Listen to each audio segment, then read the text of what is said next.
హిందూ గ్రంథాల ప్రకారం మంచం మీద కూర్చొని భోజనం చేసేవారికి లక్ష్మీదేవి అనుగ్రహం ఉండదు. వాస్తవానికి ఈ నమ్మకం వెనుక ఉన్న ప్రధాన కారణం ఏంటంటే, ప్రతి పనికి కొన్ని ప్రత్యేక నియమాలు ఉన్నాయి. ప్రశాంతమైన శుభ్రమైన ప్రదేశంలో కూర్చొని ఆహారం తీసుకోవడం ఎల్లప్పుడూ మంచిదని నమ్ముతారు. అదే సమయంలో మంచం మీద కూర్చున్నప్పుడు తినడం కూడా ఆహార నియమాల్లో నిషేధం.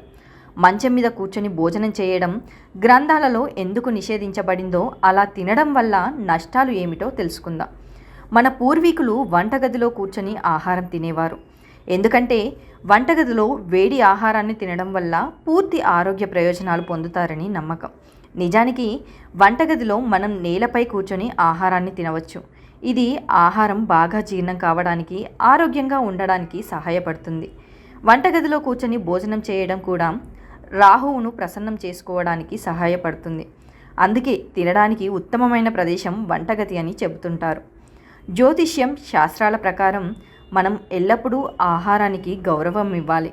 కానీ మనం మంచం మీద కూర్చొని తింటే మంచం పడుకునే స్థలం కాబట్టి ఆహారాన్ని అవమానించినట్లు అవుతుంది. అందుకే మంచం మీద భోజనం చేయడం లక్ష్మీదేవిని అగౌరవపరచడం లాంటిదని అంటారు. తినడం అనేది బృహస్పతి, రాహువులకు సంబంధించినదని కూడా నమ్ముతారు. రాహువును అశుభ గ్రహంగా పరిగణిస్తారు. మంచం మీద కూర్చొని భోజనం చేయడం వల్ల రాహువుకు కూడా కోపం వచ్చి ఐశ్వర్యం తగ్గుతుందని నమ్ముతారు. అలసట కారణంగా మనం తరచూ మంచం మీద కూర్చొని తినడం ప్రారంభిస్తాము. అయితే అలా చేయడం ఆరోగ్యానికి మంచిది కాదు. బెడ్ సిట్టింగ్తో మన ఆహారం మీద దృష్టి పెట్టలేము. చాలాసార్లు మనం బెడ్ మీద కూర్చొని భోజనం చేస్తున్నప్పుడు లేదా ల్యాప్టాప్లో పని చేస్తున్నప్పుడు టీవీని చూస్తాము. అటువంటి పరిస్థితుల్లో మన దృష్టి పూర్తిగా తినడంపై లేనప్పుడు మనం కూడా అతిగా తినడం చేస్తాము. ఈ కారణంగా ఇది మన ఆరోగ్యానికి హాని కలిగిస్తుంది. మంచం మీద కూర్చున్నప్పుడు శరీరం భంగిమ కూడా సరిగా ఉండదు. దాని కారణంగా ఆహారం జీర్ణం కావడం కష్టమవుతుంది. మంచం మీద కూర్చొని భోజనం చేయడం వల్ల మంచం మీద కొన్ని ఆహార పదార్థాలు ఉంటాయి. దీని కారణంగా మీ నిద్రకు కూడా అంతరాయం కలుగుతుంది.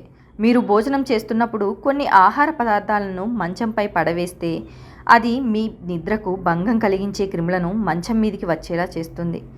ఈ క్రిములు చర్మ సమస్యల వంటి అనేక ఆరోగ్య సమస్యలకు కూడా దారితీస్తాయి.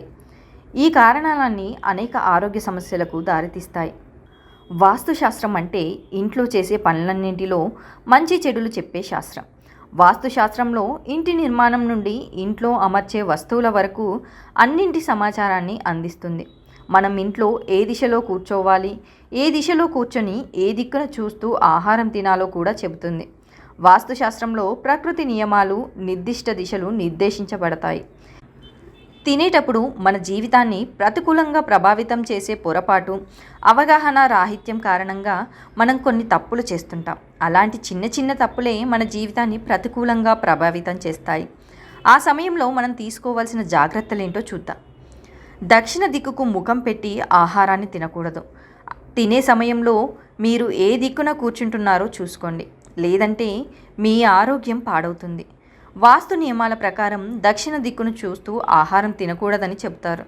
దక్షిణ దిక్కును యమ దిశగా పరిగణిస్తారు. ఈ దిశలో భోజనం చేయడం వల్ల ఆయుష్ తగ్గుతుంది. కాబట్టి దక్షిణ దిశలో కూర్చొని ఆహారాన్ని తినడం తీవ్రమైన వ్యాధులకు దారితీస్తుంది. కాబట్టి జాగ్రత్తగా ఉండండి. మంచం మీద కూర్చొని తినకూడదు. మంచం మీద కూర్చొని ఎప్పుడూ ఆహారం తినకూడదు. దీంతో ఇంట్లో ఆర్థిక పరిస్థితి అధ్వానంగా మారుతుంది. వ్యక్తిపై ఖర్చులు, అప్పులు పెరుగుతాయి. అందువల్లే మంచం మీద కూర్చొని పొరపాటున కూడా భోజనం చేయకూడదు. ఉత్తర, తూర్పు దిశల్లో కూర్చొని ఆహారం తినండి. ఉత్తరం, తూర్పు దిశలో కూర్చొని ఆహారం తీసుకోవడం చాలా మంచిది. ఉత్తర, తూర్పు ఈ రెండు దిక్కులను భగవంతుని దిక్కులుగా పరిగణిస్తారు. ఈ దిశలో ఆహారం తీసుకోవడం వల్ల లక్ష్మీదేవి ఇంట్లో నివసిస్తుందని నమ్ముతారు. వ్యక్తి ఒత్తిడి నుంచి ఉపశమనం పొందుతాడు. తూర్పు దిశలో ఆహారం తీసుకుంటే జీర్ణశక్తి మెరుగుపడుతుంది. వ్యాధుల నుండి విముక్తి పొందుతారు. ఆహారాన్ని వృధా చేయవద్దు. ఒక ప్లేట్లో మీరు తినగలిగినంత ఆహారమే వడ్డించుకోండి. ప్లేట్లో ఆహారాన్ని వదిలేయడం ఆహారాన్ని అగౌరవపరచడమే అవుతుంది. ఇది డబ్బు, ఆహార కొరతకు దారితీస్తుంది. కాబట్టి ఆహారాన్ని ఎప్పుడూ ప్లేట్లో మిగిల్చకూడదు. మట్టి కుండ ఉపయోగించండి. మన గ్రంథాలలో మట్టి కుండ చాలా పవిత్రమైనదిగా పరిగణించబడుతుంది. మట్టి కుండలో వండుకొని తింటే 100% పోషకాలు అందుతాయి. ఆరోగ్యంతోనే అదృష్టం వస్తుందని కూడా అంటారు. ఈ వీడియో కనుక మీకు నచ్చినట్లయితే లైక్ చేయండి, షేర్ చేయండి. మరిన్ని ఆధ్యాత్మిక విషయాల కోసం మా ఛానల్ని సబ్స్క్రైబ్ చేసుకోండి.